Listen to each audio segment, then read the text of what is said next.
Hello दोस्तों, मैं बबीता भास्कर। आज स्टार्ट करने जा रहे हैं। थ्योरी बाल विकास की हमने पूरी कंप्लीट करवा दी है। उससे रिलेटेड जो है प्रश्न हम करने जा रहे हैं। चलिए शुरू करते हैं आज की वीडियो। ये है आज की वीडियो। पहला प्रश्न है इसमें परीक्षा उपयोगी महत्वपूर्ण प्रश्न जो है। पहला प्रश्न है हमारा, शारीरिक विभिन्नता देखी जाती है। शारीरिक विभिन्नता देखी जाती है जो इसका आंसर जो है लंबाई में विभिन्नता, रंग की विभिन्नता, मोटाई की विभिन्नता।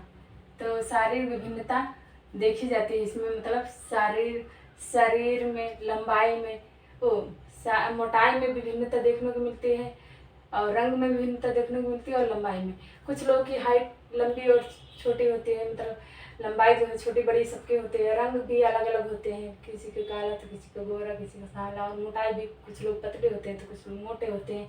तो इसलिए शारीरिक विभिन्नता मतलब अलग अलग शारीरिक विभिन्नता देखी जाती है। कैसे लोगों में या कैसे देखी जाती है, तो लंबाई में किन किन चीज़ों में देखी जाती है। लंबाई में विभिन्नता, रंग में और मोटाई में, इन तीनों में देखी जाती है। तो दूसरा प्रश्न है हमारा, बौद्धिक विभिन्नता ज्ञात की जाती है।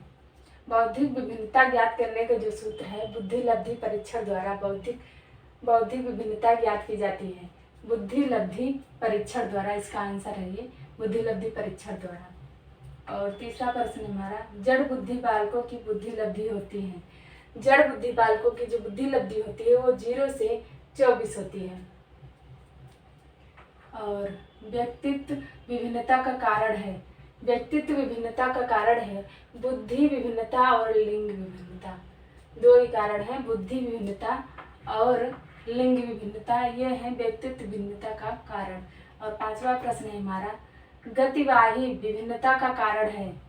गतिवाही विभिन्नता का कारण है व्यक्तित्व भिन्नता का कारण है। और छठा प्रश्न है हमारा, छठा वाला ए वाला, इसमें छठे वाले क्वेश्चन में ए और बी दो क्वेश्चन दिए गए हैं, उसमें सत्य और असत्य बताना है हमको। तो पहला ए वाला देखते हैं, समस्त बालकों में भिन्नता पाई जाती है। और बी वाला है वहीं पे, बालकों का बुद्धि स्तर एक होने पर भी उपलब्धि भिन्नता पाई जाती है।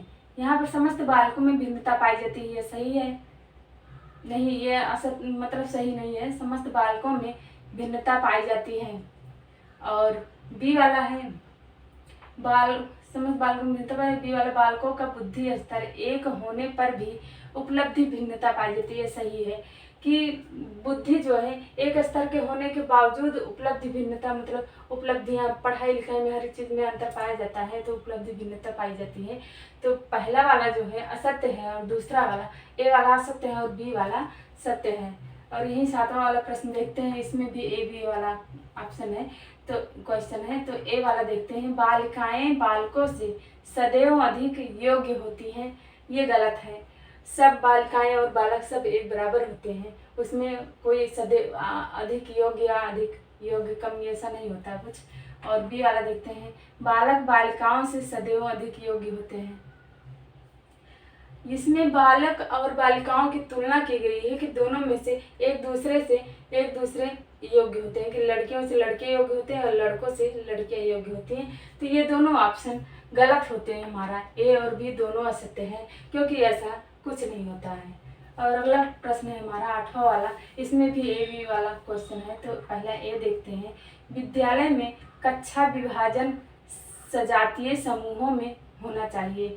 और वहीं बी वाला है हमारा, शिक्षा विधि को निर्धारित करना व्यक्तिगत भेद पर ही होना चाहिए। ये दोनों ऑप्शन सत्य हैं, क्योंकि सही कहा गया है। प्रश्न 9वां, निम्न में से किस वर्ष में बालक के तर्क, जिज्ञासा और निरीक्षण की शक्तियों का पर्याप्त विकास हो जाता है? यह हो जाता है 11वें वर्ष में या 11 वर्ष में। और प्रश्न 10वां है, तर्क कितने प्रकार का होता है? तो तर्क 2 ही प्रकार का होता है। और प्रश्न 10वां था, 11वां है, चिंतन विश्लेषण के पद हैं। तो चिंतन विश्लेषण के जो पद हैं ये हैं अनुमान, समस्या, समाधान, निर्णय। ये सभी ऑप्शन जो हैं सही हैं। ये हैं चिंतन विश्लेषण के पद।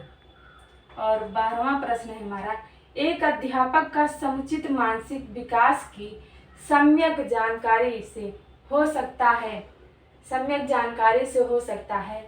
इसका आंसर है लाभान्वित, लाभान्वित हो सकता है। और 13वां प्रश्न है हमारा, एक बालक का समुचित मानसिक विकास न होने पर वह सभी कार्यों में, इसका आंसर है अरुचि दिखाता है। सही बात है, जिस बालक को जिस चीज़ के बारे में जानकारी नहीं होगी उसको उस काम को करने में इंटरेस्ट नहीं होगा। इसलिए कहा गया है कि एक बालक का समुचित मानसिक विकास न होने पर, समुचित मानसिक विकास मतलब अगर मानसिक वो सीखा भी नहीं और उतना तेज मानसिक विकास भी नहीं हुआ उसका, तो उस चीज़ में वो, उस कार्य में वो अरुचि दिखाएगा, रुचि नहीं दिखाएगा। चाहे वो पढ़ाई के लाइन में हो, चाहे कुछ करने के लाइन में हो, काम में या कुछ चीज़ों में, चित्र में या कुछ भी काम में अरुचि दिखाएगा। किस वर्ष की अवधि में व्यक्ति का मानसिक विकास पूर्ण परिपक्वता को प्राप्त होता है?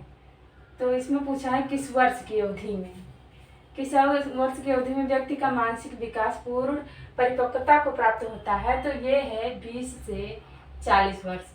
20 से 40 वर्ष के जो लोग होते हैं उसमें पूर्ण परिपक्वता प्राप्त होती है इस अवधि, मतलब इस उम्र की अवधि में। और क्वेश्चन 15 है हमारा, अनुभव तथा शिक्षण संप्रत्यय बनाने पर प्रभाव है। अनुभव तथा शिक्षण संप्रत्यय बनाने पर प्रभाव है, वो है बुद्धि से हमारे। चलिए देखते हैं उसके आगे वाला क्वेश्चन देखते हैं। नंबर 17 नंबर है ये, जन्म के समय बालक किस ध्वनि का उच्चारण करना जानता है या सीख जाता है? तो वो चीखना। जब बच्चे का जन्म होता है तो ये ध्वनि प्राकृतिक रूप पे अपने आप ही मिली होती है बच्चे को। चीखना, चिल्लाना, रोना, ये सब संवेग है, ये सब मिला होता है। और 18वां नंबर है, युग के अनुसार अंतर्मुखी व्यक्ति की पहचान की जा सकती है। युग के अनुसार अंतर्मुखी व्यक्ति की पहचान की जा सकती है। तो आंसर है उनके न्यूनतम बोलने से, यानी कि उनके कम बोलने से। और अगला क्वेश्चन है हमारा, निम्नलिखित में से कौन सा एक व्यक्तिगत विभेद का महत्वपूर्ण कारण नहीं कहा जा सकता है? ये है पहला ऑप्शन है, इसमें ऑप्शन वाइज था तो हमने चारों ऑप्शन लिख दिए हैं। ए वाला ऑप्शन है वातावरण, बी वाला है जनसंख्या, सी वाला है जाति और डी वाला है यौन भेद। तो इसमें जनसंख्या आंसर सही होगा, महत्वपूर्ण कारण नहीं कहा जा सकता, ये है जनसंख्या आंसर सही है हमारा। और अगला है क्वेश्चन नंबर 20, व्यक्तिगत भेदों की उत्पत्ति का प्रमुख कारण है। क्या कह रहा है क्वेश्चन 20, व्यक्तिगत भेदों की उत्पत्ति का प्रमुख कारण है जो, वो है वंशानुक्रम, यौन आदतें। और अगला क्वेश्चन है हमारा, जन्मजात विभिन्नता के लिए प्रमुख रूप से कौन से कारक जिम्मेदार होते हैं? तो कौन से कारक जिम्मेदार होते हैं? वो आंसर जो है जाति संबंधी कारक जिम्मेदार होते हैं। और अगला नंबर है 22वां क्वेश्चन है हमारा, क्रैस्मर के शारीरिक टाइपोलॉजी कहते हैं इंग्लिश में, के आधार पर व्यक्तियों के प्रकार होते हैं। तो व्यक्तियों के प्रकार होते हैं, पहला है पिकनिक, दूसरा है एस्थोनिक और तीसरा है एथलेटिक और चौथा है डिस्प्लास्टिक। तो ये 4 प्रकार होते हैं, व्यक्तियों के प्रकार हैं ये कहना है क्रैस्मर के शारीरिक टाइपोलॉजी के आधार पर ये 4 प्रकार के हैं व्यक्तियों के। अगला क्वेश्चन है हमारा, अंतर्मुखी व्यक्ति के लक्षण हैं। अंतर्मुखी व्यक्ति के लक्षण हैं कम बोलना, एकांतवासी होना, अधिक सोच समझ कर फैसला लेना। अंतर्मुखी बालक एकांत में रहना ज़्यादा पसंद करते हैं, बहुत कम बोलते हैं और कोई भी काम करने से पहले या कुछ भी करने से पहले बहुत सोच समझकर फैसला लेते हैं उनको कहते हैं अंतर्मुखी बालक। और अगला क्वेश्चन है हमारा, बालकों की शैक्षिक उपलब्धियों के आधार पर व्यक्तिगत विभिन्नताओं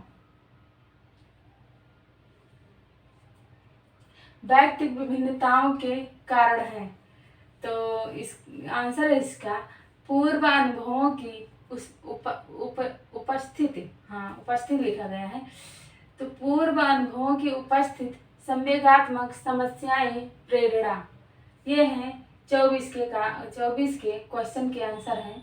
और 25वां है हमारा क्वेश्चन, बालकों में पाई जाने वाली व्यक्तिगत विभिन्नताओं की पहचान की जा सकती है। बालकों में पाई जाने वाली व्यक्तिगत भिन्नताओं की पहचान की जा सकती है। देखते हैं कैसे पहचान की जाती है। उनको विभिन्न मनोवैज्ञानिक परीक्षण देकर, उनको पहचानने की विधि जो बताई गई, इसमें उनको विभिन्न वैज्ञानिक परीक्षण देकर पहचाना जा सकता है। और 26वां क्वेश्चन है हमारा, आपको एक शिक्षक के रूप में व्यक्तिगत विभिन्नताओं के ज्ञान से क्या लाभ होगा। अगर आप एक शिक्षक हैं, आप किसी बच्चे को व्यक्तिगत रूप से अगर शिक्षा दे रहे हैं तो उसमें आपका क्या लाभ है, ये क्वेश्चन का कहना है। तो आंसर देखते हैं हमारा कि क्या है।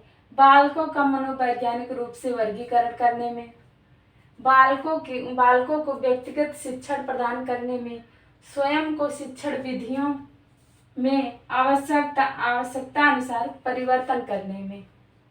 और अगला क्वेश्चन है हमारा, मस्तकाधोमुखी क्रम है। मस्तकाधोमुखी क्रम क्या है। सिर, पहले बच्चे का विकास जो होता है वो सिर से होता है, सिर का होता है, फिर मुख का होता है, फिर गर्दन का होता है और फिर धड़ का होता है। तो ये बच्चे के विकास का क्रम है मस्तकाधोमुखी। और अगला क्वेश्चन है हमारा, क्रियात्मक विकास में एक निश्चित क्रम का अनुसरण होता है। क्रियात्मक विकास में एक निश्चित क्रम का अनुसरण होता है, यह सत्य है, ये आंसर सत्य है। और अगला क्वेश्चन है, बालक में पैरों का कौशल संबंधी विकास कब प्रारंभ होता है। तो बालक में पैरों का कौशल संबंधी विकास कब प्रारंभ होता है, ये होता है 18 माह में या 18 महीने में।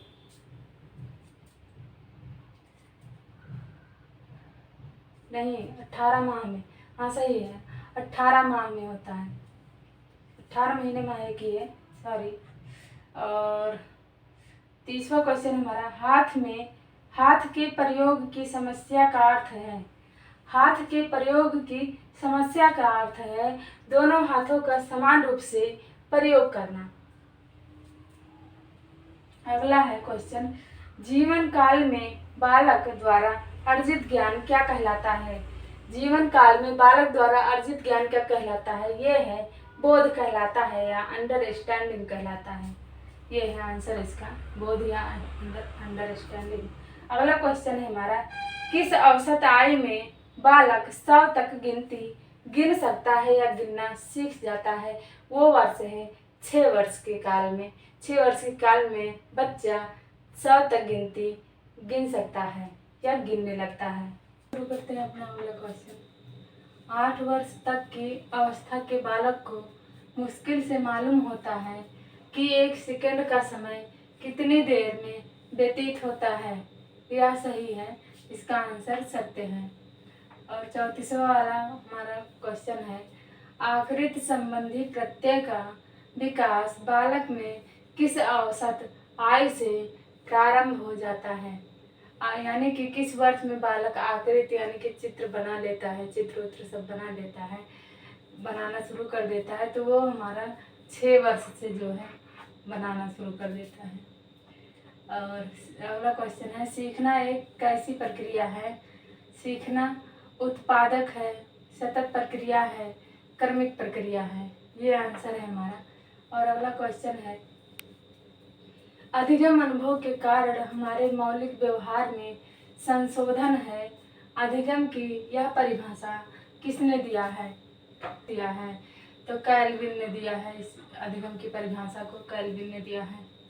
और अगला क्वेश्चन है, अधिगम प्रगतिशील रूप से व्यवहार को ग्रहण करने की प्रक्रिया है। अधिगम की यह परिभाषा किसने दिया है? तो दिया है स्किनर महोदय ने दिया है इस अधिगम की परिभाषा को। अगला क्वेश्चन है हमारा, अधिगम अनुभव और प्रशिक्षण के द्वारा व्यवहार में परिवर्तन है। अधिगम यहाँ मैं लिखना भूल गए थे, सॉरी। अधिगम की यह परिभाषा किसकी है? तो यह परिभाषा गेट्स की है, गेट्स महोदय ने दिया था। अगला क्वेश्चन है, अधिगम की प्रक्रिया में निम्नलिखित में से कौन सी विशेषताएं होती हैं? तो विशेषताएं होती हैं, तो ये होती है विशेषताएं व्यवहार में परिवर्तन, व्यवहार में परिवर्तन होता है। अगला क्वेश्चन है हमारा, निम्नलिखित में से किस शारीरिक कारक का सीखने पर अनुकूल प्रभाव पड़ता है? तो वो है परिपक्वता। अगला क्वेश्चन है हमारा, निम्नलिखित में से किस शारीरिक कारक का सीखने पर सबसे कम प्रभाव पड़ता है?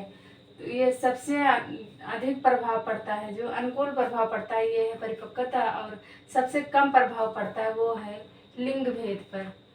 और अगला, सीखने की सरलतम विधि निम्नलिखित में से कौन सी है? सीखने की सरलतम विधि निम्नलिखित में से कौन सी है? तो वो है अनुकरण विधि। अगला क्वेश्चन है हमारा, सीखने की सर्वोत्तम विधि निम्नलिखित में से कौन सी है? यहाँ पूछा गया था सीखने की सरलतम विधि निम्नलिखित में, सरलतम विधि निम्नलिखित में से कौन सी है? तो वो है अनुकरण।